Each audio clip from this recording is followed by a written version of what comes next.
আসসালামু আলাইকুম। সুরাইস কিচেন চ্যানেলে সবাইকে স্বাগত জানাচ্ছি আমার আজকের ভিডিওটি দেখার জন্য। আমি আপনাদের আজকে করে দেখাবো গ্রাম্য পদ্ধতিতে মুখে লেগে থাকার মতো আলু দিয়ে পুঁটি মাছের চচ্চড়ি। সবসময় একঘেয়েমি ঝোল ঝোল তরকারি খাওয়ার পর হঠাৎ একদিন এমন একটি চচ্চড়ি হলে মন্দ হয় না। নিশ্চয়ই আপনারাও আমার সাথে একমত হবেন। চলেন তাহলে দেখে আসি আজকের এই চচ্চড়ি রেসিপি। আশা করি ভিডিওটি আপনাদের ভালো লাগবে। এখানে আমি আলু দিয়ে পুঁটি মাছের চচ্চড়ি বা ভাজি রান্না করার জন্য সব কিছু একসাথে গুছিয়ে নিয়েছি।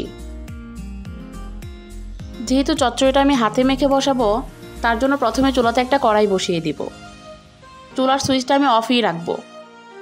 এখন কড়াইতে কুচি করে কেটে রাখা আলু দিয়ে দিব, স্বাদ মতো লবণ দিয়ে দিব, হাফ চামচ ধনিয়া গুঁড়া, হাফ চামচের একটু বেশি হলুদ গুঁড়া আর হাফ চামচেরও কম মরিচ গুঁড়া দিব, কারণ আমি এখানে কাঁচামরিচের জালটা ব্যবহার করব, তাই শুকনো মরিচ কম দিয়েছি। এখন বেশি করে কেটে রাখা কাঁচামরিচ দিয়ে দিব, কুচি করে কেটে রাখা পেঁয়াজ দিয়ে দিব। এখন সব কিছু ভালোভাবে মিশিয়ে নিব।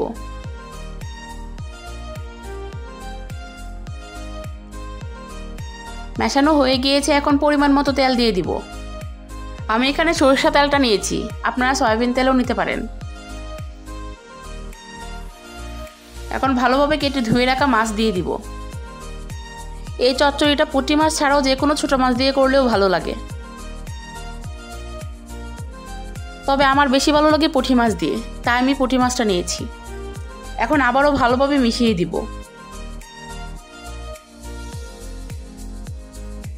সবগুলোকে ভালোভাবে একসাথে মিশাতে হবে, যেন সবগুলোর গায়ে মশলা লাগে। ভালোভাবে মেশানো হয়ে গিয়েছে, এখন সামান্য পরিমাণে পানি দিয়ে দিব।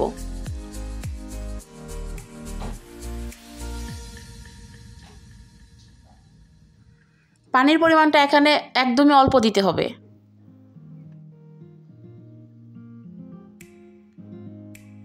আপনারা নিশ্চয়ই ভিডিও দেখে বুঝতে পারছেন আমি ঠিক কতটা পানি দিয়েছি। এখন আবার আরেকটু মিশিয়ে দিয়ে ঢেকে রান্না করে নিব।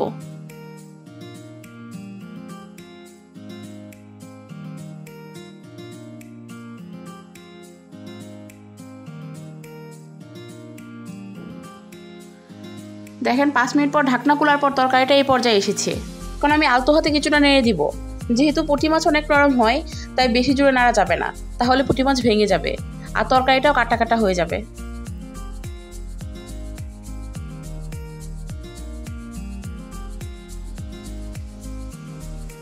এখন আবারও ঢেকে রান্না করে নিব।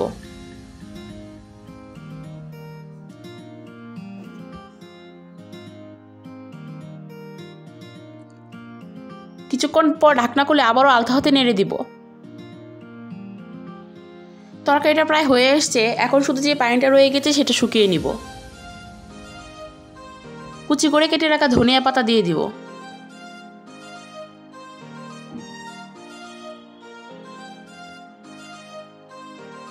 আবারও ঢেকে রান্না করে নিব। এখানে একটা টিপস শেয়ার করি, আপনারা যে কোনো তরকারিতে ধনিয়া পাতা ব্যবহার করলে ধনিয়া পাতা দেওয়ার পরপরে একটু ঢাকনা দিয়ে ঢেকে দেবেন, তাহলে তরকারিতে ধনিয়া পাতার ফ্লেভারটা খুবই সুন্দর আসে।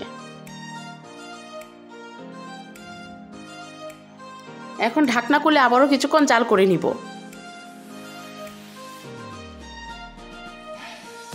তরকারি যে পাশটাতে কিছুটা ঝোল রয়ে গিয়েছে, আমি কড়াইটা কাত করে সেই পাশটাও ভালোভাবে শুকিয়ে নিব, কেননা এই চচ্চড়িটা একদম শুকনা শুকনা খেতেই অনেক মজা লাগে।